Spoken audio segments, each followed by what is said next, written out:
سچ کے لائٹاں لگ گیا، چراغاں ہو گئے، کائنات کا ذرا ذرا چمک گیا۔ اس تو اگلی گل بھی بڑی سونی وہ یہ ہے کہ کدھرے بھی جا کے دن نو 10 11 12 بجے گل کرنے کا موقع ملے یا رات کے 11 12 1 2 بجے بات کرنے کا موقع ملے، جس طرح یہ لائٹنگ اور چراغوں سے بلڈنگیں اور گلیاں محلے سجے ہوئے ہیں، چمک رہے ہیں، ویسے حضور کے غلاموں کے چہرے بھی چمک رہے ہیں۔ یہ چمک کیوں ہے؟ سوال تو اٹھے تو ہے، بڑا سیدھا سادہ چٹکا سوال، یہ چمک کیوں ہے، یہ دمک کیوں ہے، یہ چراغا کیوں، یہ لائٹنگ کیوں، اور یہ جلسے کیوں، یہ جلوس کیوں؟ تو اس لیے وجہ تو ایک ہی ہے کہ حضور آ گئے۔ اور جب حضور آ گئے، اب 1000 سال کا آتش کدا تھا، سرکاری سطح پر اندر آگ جلتی تھی، لکھوں ٹنہ دے حساب نال جناب لکڑ پائی جاندی سی، آج بھی لکڑ اس آگ کے اندر پھینکی گئی، اس آگ کو اور دھکنا تھا اور جلنا تھا، لیکن وہ آگ تو بجھ گئی۔ وجہ کیا کہ حضور آ گئے۔ اور نہر فرات جس تے گرد مشرکیوں نے جناب بت اپنے معبد تراش تراش کے کھڑے کیتے، انہاں دی پوجا کردے سن، رب دے نال شرک کردے سن، پھر ٹھنڈے پانی تے ڈول بھی کھا کے پیندے سن۔ آج وہ نہر اس طرح چلتے چلتے نا اس طرح مڑ گئی، تے وجہ کیا کہ حضور آ گئے۔ آج شیطان میں جناب اگ دے گولے پہ گئے، اس کہا جی میرے نال بھی گل اے نہیں بنی، آج کیوں اگ دے گولے پہ؟ وجہ کیا کہ حضور آ گئے۔ مسجد کے جانور مغرب کی طرف، مغرب کے جانور مسجد کی طرف بھاگنے لگے، جھومنے لگے، مبارک باتیں دینے لگے، خوشی کے مارے نسن، کدے ادھر کدے ادھر، کدے دائیں کدے بائیں۔ اور وجہ کیا کہ حضور آ گئے، اور سمندر جھیلوں دریاؤں کے نیچے مچھلیاں جھوم جھوم کے تیرنے لگی، جھومنے لگی، ایک دوسرے کو مبارک باتیں دینے لگی۔ وجہ کیا کہ حضور آ گئے، اور قرآن کی زبانی وہ انسانیت جو جہنم کے دانے کے اوپر کھڑی ہو چکی تھی، آج اس انسانوں کو جہنم کے گڑے آگ کے اندر گرنے سے کوئی چیز روکنے والی نہیں تھی۔ پھر کیا ہوا کہ فوراً وہ انسانیت اس دھانے سے واپس پلٹی۔ آج وہ انسانیت کا قافلہ جنت کی طرف رواں دواں ہوا، جنت سج گئی، اور بڑے بڑے محلات جنت میں بنا دیے گئے، اور جناب دودھ اور شہد کی نہریں بہا دی گئی۔ یہ سجاوٹیں، یہ دودھ شہد کی نہریں، یہ بڑے بڑے محلات، یہ جنت کے ٹکٹ، یہ جنت کا سجانا، یہ کس لیے؟ بات اس لیے کہ حضور آ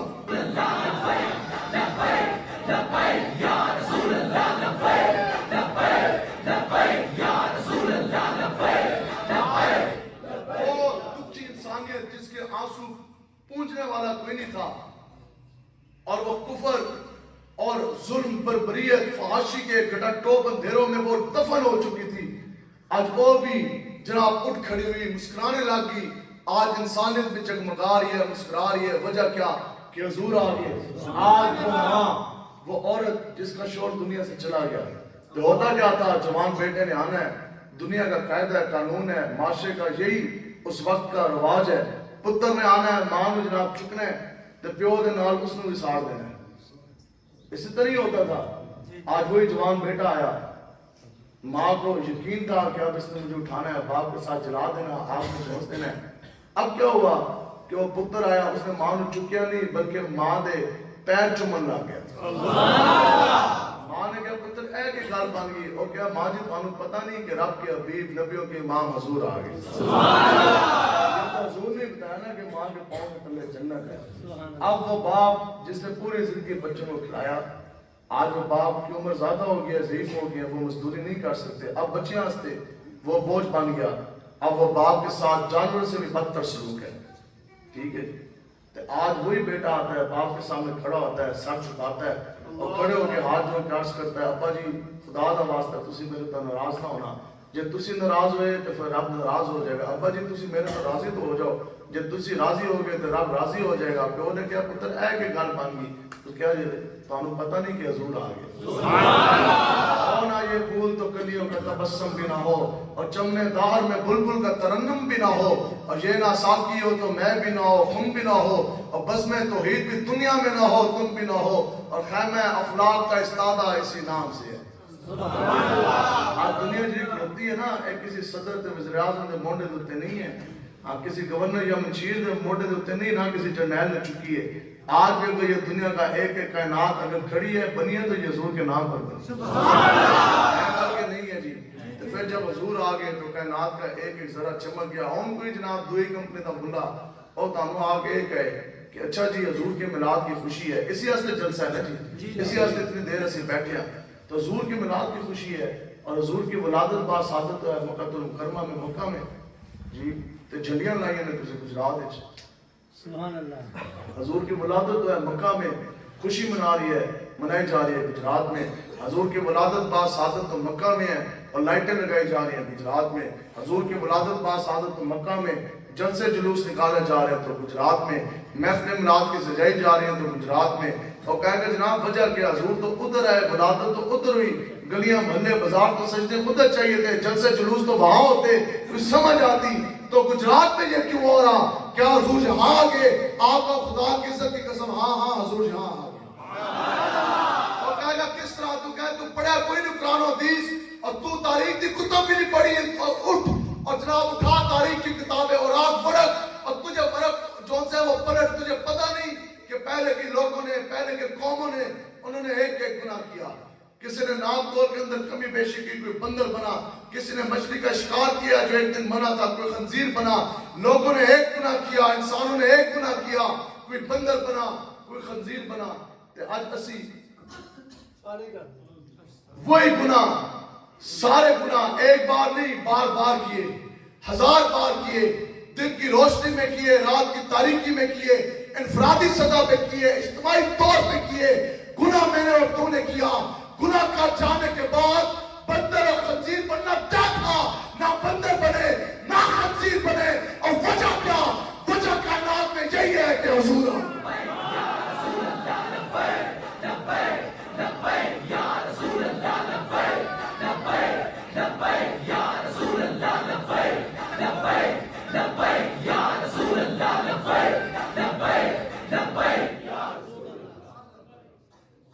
اب کائنات میں کوئی ایسا ذرہ نہیں تھا جس نے حضور کے دامن رحمت کے اندر آ کے پناہ نہیں لی، کوئی ایسا ذرہ نہیں، کوئی چرند نہیں، کوئی پرند نہیں، آغاز میں جو مخلوقیں ہمیں نظر آتی ہیں جو نہیں آتی، سب نے حضور کے لیے خوشی بنائی، ہر کسی نے پناہ لی۔ سنو جی، کم سے کم اتنی دلیری ضرور ہونی چاہیے، اور دعا کریا کرو کہ رب تعالیٰ سب کو دلیری عطا فرمائے۔ یہ بزدلی ایک ایسی چیز ہے، یہ تو انسان سے ایمان بھی لے جاتی ہے، اس لیے جرت کے ساتھ، دلیری کے ساتھ حضور کی عزت ناموس کا پہرا دینا ہے۔ دیکھ رہے جی انشاءاللہ، اور حضور دا دین تک لے کے آنا ہے انشاءاللہ، پوری جرت کے ساتھ، پوری قوت کے ساتھ۔ اقبال کہتا ہے میرا بات صرف اور صرف اتنی ہے، اقبال کہتا ہے زندگانی ہے صدف، قطرہ ہے نثار ہے خودی۔ اقبال کہتا ہے آج میں تمہیں بتاتا ہوں، لوگ کہتے ہیں تربیت نہیں ہے لبیک والوں کی، ہم نے کہا اس سے بڑی اور ٹریننگ، اس سے بڑی اور تربیت کیا ہو سکتی ہے کہ ایک بندہ حضور کے نام پر سیدھا تانگ کے گولی کھانے کے لیے بھی تیار کھڑا ہو جائے۔ اس سے بڑی اور کیا ٹریننگ ہو سکتی ہے؟ گولی چلے، نہ گھر یاد ہے، نہ جوان بیوی یاد ہے، نہ چھوٹے بچے یاد ہیں، نہ بوڑھے ماں باپ یاد ہیں، گولی چلے تو بندہ سینہ تانگ کے گئے کہ ستمکار ادھر آ ہنر آزمائے، تو تیر آزما ہم جگر آزمائے، اس تو بڑی ہے کہ بھی ٹریننگ۔ تو اقبال کہتا ہے یہ تربیت کا ہی اثر ہے اور یہ تربیت کا ہی مظہر ہے۔ کیا ایک سمندر ہے نا، سمندر کے اندر کتنے قطرے ہیں سائنس کو بھی نہیں پتا، اب اسی سمندر کی گہرائیوں میں تھلے جو ریت ہوتی ہے گہرائی میں جو اس کے نیچے سطح ہے، اس کے اندر اتنے پئی ہوتی ہے ایک سپی جس کو تسی عام کہتے ہیں۔ اب سمندر میں یہ وہ بات ہے جدو تسی رائے عظیمت واسطے چلو گے نا، جدو تسی چلو گے حضور دے در مصطفیٰ دی طرف، ہاں اس چیز سے بے خبر ہو گے کہ لوگ کیا کہیں گے، لوگوں نے گولا مارو، لوگوں نے کیا کہنا، ہم نے لوگوں کے نام کا کلمہ نہیں پڑھا، ہم نے حضور کے نام کا کلمہ پڑھا۔ بندے نو برادری ویکھ کے بندے نو شرم ہے نہیں جی، برادری والے اس طرح ہے، برادری والے جناب جا کے کنویں میں چھلانگ ماریں گے تو ہم ان کے بھی پیچھے کنویں میں چھلانگ ماریں گے، نہیں، غیر مشروط اگر محبت ہو سکتی ہے اس کے نام میں آقا و مولا کے ساتھ، بس اس کے بعد ہم نے جس کو بھی مانا اس کو حضور کی غلامی کی وجہ سے مانا، شرط جو ہے وہ عشق مصطفیٰ وفا رسول ہے۔ اب جناب اقبال کہتا ہے کہ کیا ہوا کہ سمندر ہے، سمندر کے اندر کئی قطرے ہیں، اب اس میں سے ایک قطرہ اپنا راستہ خود بناتا ہے، جس طرح حضور کے غلام رائے عظیمت کے لیے چلتے ہیں نا، بتاؤ جی ادھا جسم حرکت کے قابل نہ ہے، امیر مجاہدین رحمت اللہ تعالیٰ نے بیٹھے ویل چیئر تے ہون تے کلے پھر رائے عظیمت چلنی پہ، بالکل اسی طرح اقبال کے اندر سمندر ہے، سمندر سے ایک قطرہ اس کے اندر بھی اپنی راہ وہ علیحدہ بناتا ہے، اب وہ اپنی راہ علیحدہ بناتا ہے، سمندر اوپر نہیں جاتا، سمندر کی تہہ میں جاتا ہے، اس سپی دے سر دے منہ دے اندر چلا جاتا ہے۔ اب جدو سپ دے منہ دے اندر آندا نا، اس صدف دے منہ دے اندر اب وہ اس کو کیا بناتی ہے, اس کی تربیت کرتی ہے, نشو نما کیا کرتی ہے کہ وہ پانی کے قطرے کو ایک موتی بنا دیتی ہے. سمندر کا پانی زمیندار سے بھی کام نہیں آتا, پین بھی نہیں بنا سکتا اور کپڑے بھی نہیں دھلتے, وہ ہارڈ واٹر ہے. ٹھیک ہے, اب لیکن اس قطرے نے اپنی راہ جو سی ہے وہ خود اختیار کی. کیا ہوا, وسیم دے منہ کے اندر گیا, ہے پانی کے اندر, اب وہ موتی بن گیا. تو دنیا تو ایک بہت اعلیٰ قسم کا ڈائیور ہوتا سن, وہ سمندر کے اندر جاتا ہے اور پھر اس موتی کو وہ چن کے سمندر سے باہر لے کر آتا ہے, اور جو وقت کا بادشاہ ہوتا ہے نا, جو تخت کے اوپر بیٹھا ہوتا ہے, اس کے تاج کے اندر آ کے اس کو سجا دیا جاتا ہے. کچھ سمجھو جی تربیت کا فلسفہ کیا ہے. اقبال کہتا ہے جو تمہاری زندگی ہے نا, زندگی یاد رکھو یہ ایک مرتبہ بس, جس دے نام لانی ہے تسی فیصلہ کر لو, جس کے نام لگانی ہے زندگی لگنی ہے ایک بندے دے نام ہی ہے, جس دے نام لانی ہے دنیا داراں دے نام لاؤ تو تہاڈی مرضی, جی آقا و مولا دے نام کہا جاؤ تو اس تو بڑی سعادت ہی کوئی نہیں. اقبال کہتا ہے زندگانی ہے صدف, اقبال کہتا ہے جو ہماری زندگی ہے نا, زندگی ایک مرتبہ, یہ اس سیب کی مانند, اس صدف کی مانند ہے, اور قطرہ نساء ہے خودی. اقبال کہتا ہے یہ جو ہماری خودی ہے نا, جو ہمارا اپنا آپ ہے, جو ہمارا باطن ہے, ہمارا جو ضمیر ہے, یہ خودی جو ہے وہ ایک قطرے کی مانند ہے. زندگانی ہے صدف, قطرہ نساء ہے خودی, اور وہ صدف ہی کیا جو قطرے کو گوہر نہ کر سکے. اور کڑی سپی ہے, اور کڑی صدف ہے کہ جس کے منہ کے اندر پانی کا قطرہ چلا جائے تو پھر وہ اس قطرے کو گوہر موتی نہ بنا سکے. اس کا مطلب یہ ہے, اقبال کہتا ہے کہ جن لوگوں کے ساتھ آپ نے زندگیاں گزاری, جن کے نعرے آپ نے لگائے, جن کے لیے پیسہ آپ نے لگایا, جن کا سپورٹ آپ نے کیا, جس مذہبی یا سیاسی رہنما کے ساتھ زندگی کے 10-20 سال آپ نے گزارے, وہ تو آپ کو نہ حضور کی عزت کا محافظ بنا سکا, وہ تو نہ آپ کو عقیدہ ختم نبوت کا پہرے دار بنا سکا. وہ کون سا استاد ہے, وہ کون سا مذہبی رہنما جس کے ساتھ منسلک ہو جانے کے بعد وہ آپ کو اتنی بھی جرأت, اتنی قوت نہ دے سکا کہ آپ بات اتحاد میں آپ ڈال کے سیدھا تان کے ایک باری بھی لبیک کا نام بھی نہ لا سکے بندہ. لبیک لبیک یا رسول اللہ, لبیک لبیک لبیک یا رسول اللہ, لبیک لبیک لبیک یا رسول اللہ. یہ ہے وہ تربیت. بزدل تو بزدل بندہ امیر المجاہدین کی زیارت کرے, آدھا گھنٹہ بیان سنے, آدھا گھنٹہ امیر المجاہدین کا براہ راست امیر المجاہدین کی زیارت کرے, امیر المجاہدین کا بیان سنے دل نہ, اندروں گندا نہ ہوئے بندہ. کیونکہ مولانا روم نے فرمایا جس بندے دا اندر گندا ہو گیا نا, وہ نبیوں کا بھی زمانہ پا کے سیدھی راہ پر نہیں ہوتا, اندر دا صفائی شرط ہے. اب بندہ امیر المجاہدین رحمۃ اللہ تعالی علیہ آپ کی زیارت کرے, آدھا گھنٹہ جس بندے نے امیر المجاہدین کا بیان سنا تے اگلے منٹ حضور دی عزت آتے سینہ تان کی گولی کھانا سے تیار کھلوتا ہوں سی. یہ وہ تربیت ہے. ٹھیک ہے جی, جو لبیک والوں کی ہے. تو اس لیے آپ لوگ تگڑے ہو کے جو ان سے وہ کھڑے ہوں. تو دنیا میں کوئی ایسی چیز نہیں. قاضی اعظم مالکی صاحب رحمۃ اللہ تعالیٰ علیہ, آپ نے یہ جملہ لکھا ہے, آپ نے یہ بات لکھی ہے شفا شریف میں. آپ فرماتے ہیں کہ ایک مدینہ پاک سے دور ایک جنگل سی گھنا, ایک شکاری چلے آپ مدینہ پاک تو, اور اس نے کیا کیا, شکار اس کو گیا جنگل کے اندر, اس ویکھیا کہ ایک ہرنی تھی اور اس ہرنی نے نا 2 بچے دیے ہوئے تھے, اور وہ ہرنی جو ہے وہ اپنے بچوں کو دودھ پلا رہی تھی. اس کا سارا دھیان جو ہے نا اپنے بچوں کی طرف سے. تو شکاری نے موقع غنیمت پایا, اس کا جی آج تو شکار سوکھا ہو گیا, اس سٹیا جالا, ہرنی کا دھیان نہیں سی شکاری یار, وہ بیچاری ہو گئی شکار. شکاری پاڑ کے نا ہرنی نے لے آیا مدینہ پاک. مدینہ پاک کی گلی ہے, جالا اوپر ہے, ہرنی بیچاری بند ہے, ہرنی بیچاری روے. پہلے رونے کی وجہ تو یہی تھی کہ ہرنی میں پتا سی کہ اب تو میری گردن کے اوپر چھری پھرنی ہے, اور میری کھال جون سی ہے وہ بھی الٹی ادھیرنی ہے اس نے, اس کے بعد میرے جسم کے ٹوٹے ٹوٹے کر کے اے تو پکا کے کھا جائے گا. اگلی گل جی ایسی نا جی ہرنی دی رون دی وجہ او ایسی کہ ہرنی کے دل میں بار بار یہ خیال تو آیا کہ جناب وہ تو 2 میرے دودھ پیتے بچے بھی ہیں, ماں دی ممتا بھی تو ہوتی ہے نا, 2 دودھ پیتے بچے ہیں, اب ان کو دودھ کون پلائے گا, اور وہ تو بلک بلک کے رو رو کے تڑپ تڑپ کے بھوکے پیسے مار جائیں گے, یا وہ بھیڑی یا شیر کی خوراک مار جائیں گے. ہرنی بیچاری روے, بچوں کا بھی خیال آئے, سارے ساتھ چھوڑ کے, بچے نال کوئی نہیں, امیدیں ساری دم توڑ گئی. اب یہ جب سب کچھ ہو گیا, اب کیا وجہ, حالات بدلے نہیں. تو قاضی اعظم مالکی صاحب رحمۃ اللہ تعالیٰ علیہ آپ لکھتے ہیں کہ کیا ہوا کہ وہ ہرنی فوراً کھڑی ہوئی بادب اور وہ مسکرانے لگ گئی. وجہ کیا کہ حضور آ گئے. راہ سے آقا و مولا حضور علیہ السلام کا کون سا؟ اچھا اس راہ سے حضور علیہ السلام کا گزر ہے اور آقا و مولا وہاں سے گزر رہے ہیں. ہرنی نے جب زیارت کی، ہرنی کھڑی ہوگی، ہرنی نے عرض کی. اب میرے مجاہدین رحمۃ اللہ تعالیٰ علیہ کے لیے بڑا خاصا تھا.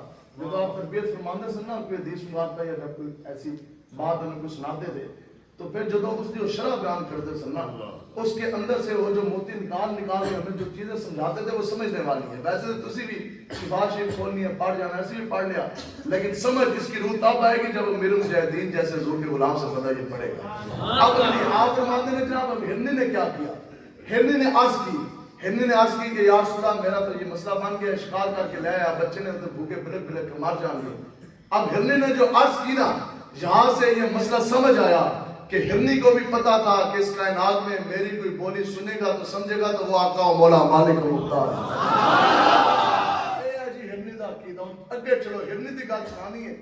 اگے جناب ہرنی نے اپنا بھی مقدمہ پیش کیا، اپنے بچوں کا بھی مقدمہ پیش کیا بارگاہ رسالت میں. کیوں کہ ہرنی کو بھی پتا تھا کہ اس کائنات میں میرے بچوں کا دکھ درد کا مداوع اگر ہے تو وہ بھی آقا و مولا کے دست اقدس میں.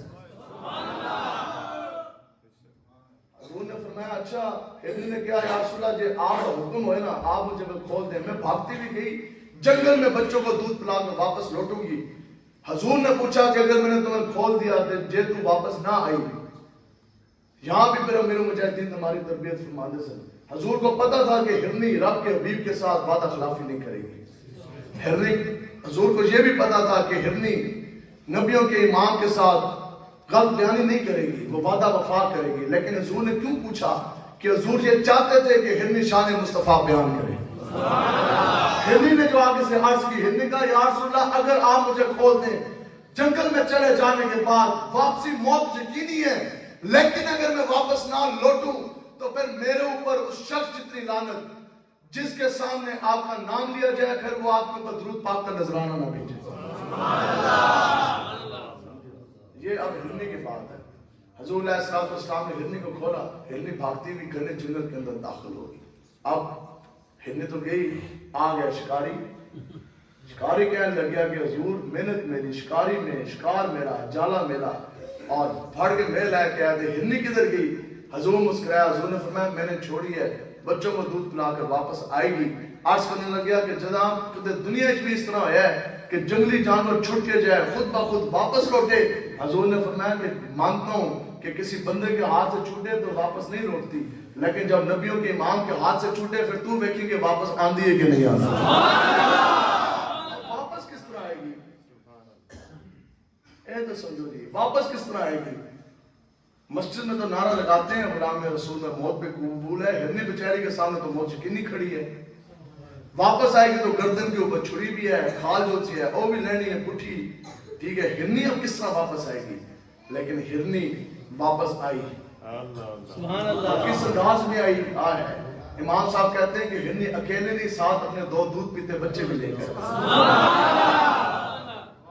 اب بتاؤ جی وعدے کا تقاضا تو اتنا ہی تھا، شرط تو اتنی تھی. اگر وہ ہرنی اکیلے بھی آ جاتی تو وعدہ حضور کے ساتھ کیا ہوا وفا ہو جاتا. ہرنی کا اکیلا آنا کافی تھا. ہرنی خود بھی آئی موت قبول کرنے کے لیے، 2 بچے بھی ہمراہ لائی. وجہ کیا کہ ہرنی نے عرض کی کہ پہلے بات تھی میری، پہلے بات تھی میرے بچوں کی، اب بات آ گئی ذات مصطفیٰ کی.